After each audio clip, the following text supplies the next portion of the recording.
Pag napuno yung isang sako boy, 1 kilo yan. Ah, wala pa. Ha? Mura lang kilo ng plastic pag ano. Yung iba kasi dinodorog eh, nililinis nila.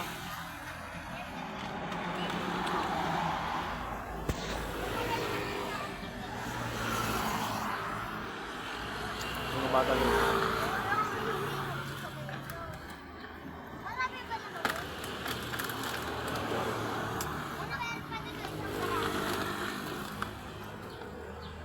Hindi kayo nag-aaral, boy? Nag-aaral ba kayo? Pero nag-aaral kayo? Ha? Tinanggal saan? Sa guro? Tinanggal ka ng guro? Ano yon?